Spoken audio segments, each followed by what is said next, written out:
옛날 신라 시대에 조신이라는 스님이 있었어요. 조신은 명주 난리군에 있는 세교사의 장원을 관리했지요. 어느 날 난리군의 태수인 김훈의 딸이 세교사에 왔어요. 조신 스님, 부처님께 불공을 드리려고 찾아왔습니다. 잘 오셨습니다. 어서 불당으로 드시지요. 김낭자는 선녀 같은 모습을 하고 불당으로 들어섰어요. 조신 스님은 그런 낭자의 모습을 멍한 표정으로 바라보았죠. 아, 정말 아름다운 아가씨구나. 몇 시간 동안 열심히 불공을 들인 김낭자는 집으로 돌아갔어요. 조신 스님은 멀어지는 낭자의 뒷모습을 보면서 두근거리는 마음을 진정할 수 없었어요.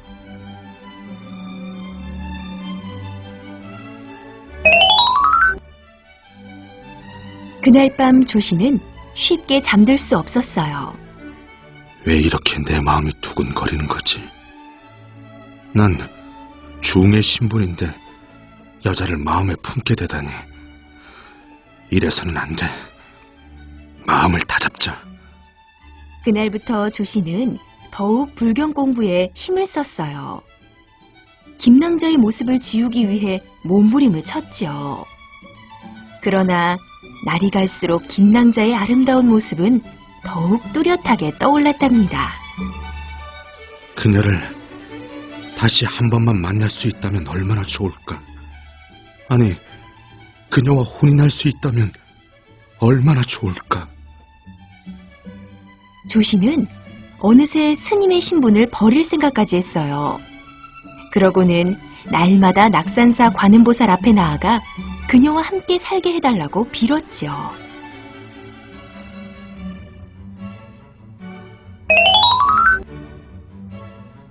그로부터 얼마 후 한 스님이 조신에게 말을 건넸어요. 조신 스님, 그 소식 들으셨습니까? 무슨 소식 말입니까?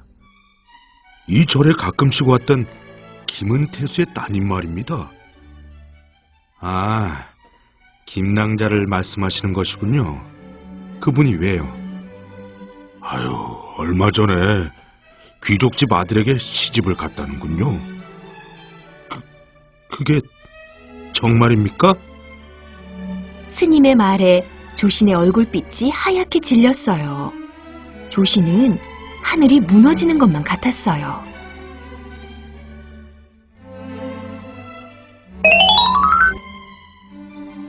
조신은 낙산사의 관음보살을 찾아가 엉엉 울었어요.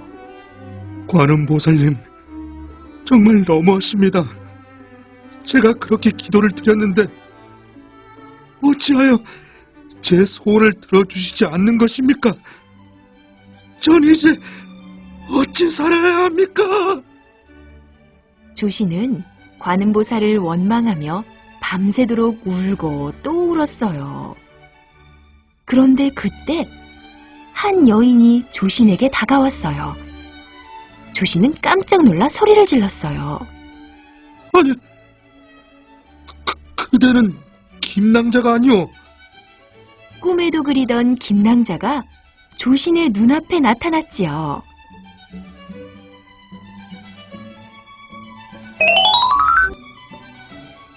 조신과 김낭자는 법당 앞 계단에 나란히 앉았어요. 낭자께서는 이미 다른 남자와 혼인을 하셨다고 들었습니다. 그런데 어떻게 이곳에 오신 건가요? 사실은 지난번에 스님을 뵙고 저도 모르게 사모하게 되었어요. 부모님 뜻에 따라 억지로 다른 남자에게 시집을 갔지만 스님을 한순간도 잊을 수가 없어서 이렇게 도망쳐 나왔지요. 스님과 부부의 연을 맺고 싶습니다. 조신은 김낭자의 말에 너무 기뻤어요. 나도 당신을 위해 중의 신분을 버리겠소. 조신과 김낭자는 낙산사를 빠져나왔습니다.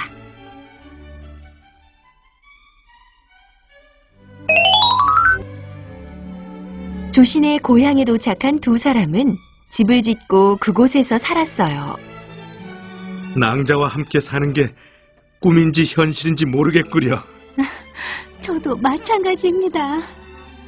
어느새 아이도 5이나 낳았답니다. 여보, 당신과 함께 살 수 있어서 정말 행복하오. 저도 당신과 함께하여 무척 행복하답니다. 이렇듯 두 사람은 행복한 날들을 보냈어요.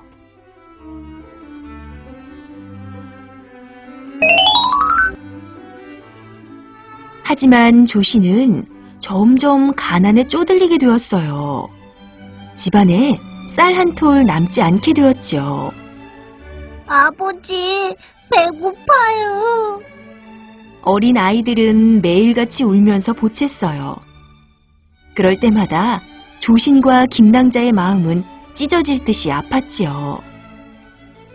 여보, 이렇게 가만히 있다가는 아이들을 모두 굶기고 말겠소. 마음 아픈 일이지만 구걸이라도 해야겠소. 조신의 말에 김낭자는 어쩔 수 없이 고개를 끄덕였어요.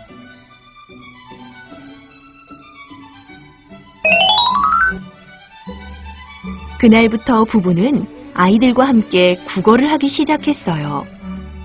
어느덧 10년의 시간이 흘렀어요. 조신과 김낭자는 늙어서 예전의 모습을 찾아볼 수 없었어요. 조신의 가족들은 웃음을 잃어버린 지 이미 오래되었답니다. 여보, 큰일 났어요. 무슨 일이요? 그네가 숨을 쉬지 않아요. 조신이 곧장 첫째 아이에게 달려가 보니 아내의 말대로 길에 쓰러져 숨을 쉬지 않았어요.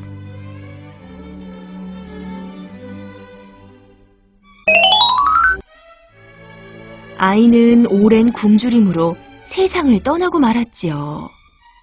큰 아이의 목숨이 다한 것 같소. 말도 안 돼요. 부부는 부둥켜 안고 한없이 울었습니다. 얘야, 정말 미안하구나. 다음 세상에서는 돈 많은 부모를 만나 행복하게 살아라. 부부는 그렇게 한참 동안 울다가 아이를 길가에 묻어주었어요.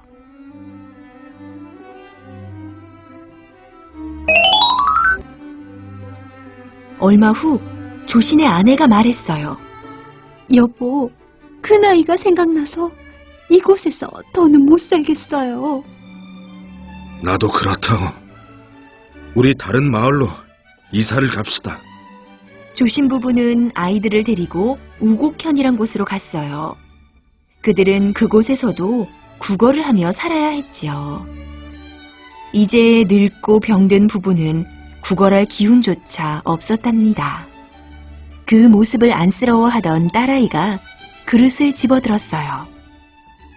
어머니, 아버지, 두 분은 이제 그만 쉬세요. 제가 나가서 양식을 구해올게요. 그러고는 곧장 집 밖으로 뛰어나갔어요.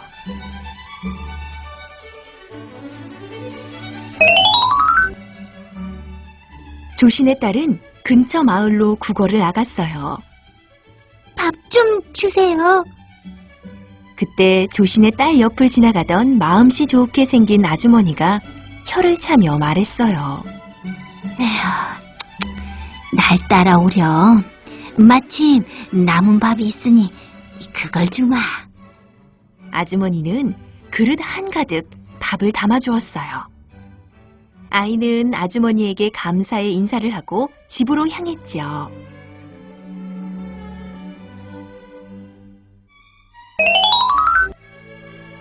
마을을 막 벗어나려는데 아이 앞에 사납게 생긴 개 한 마리가 나타났어요.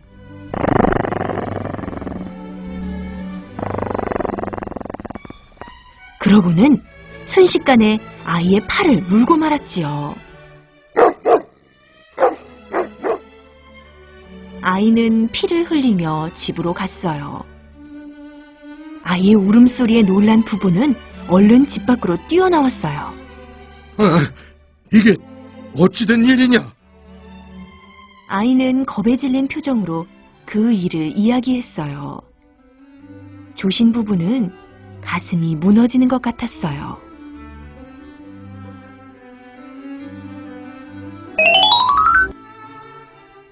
그날 밤 조신의 아내가 눈물을 흘리며 말했어요.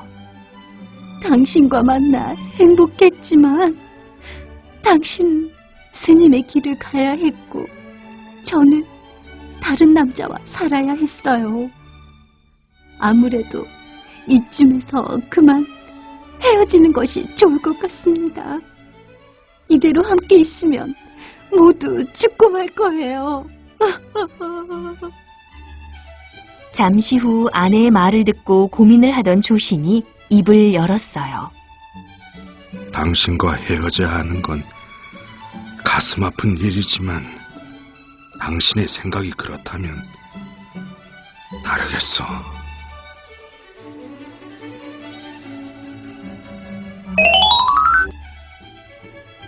두 사람은 각각 아이 둘씩을 데리고 떠나기로 했어요. 나는 고향으로 갈 테니 당신은 남쪽으로 가도록 하세요. 그렇게 하리다. 그러고는 조신과 아내는 잠이 들었지요. 다음 날 아침 조신이 눈을 떠보니 관음보살 앞이었어요. 조신은 자신의 모습을 살펴보았어요. 수염과 머리털이 모두 새하얗게 변해 있었어요. 조신이 김낭자와 지낸 모든 일은 하룻밤의 꿈이었어요. 하지만 조신은 평생의 고통을 다 맛보았죠. 그러다 문득 죽은 아이를 묻었던 곳이 생각났어요. 그곳을 파보니 놀랍게도 돌미륵이 나왔어요. 조신은 정토사라는 절을 지어 돌미륵을 모시고 그곳에서 불도를 닦다가 세상을 떠났다고 합니다.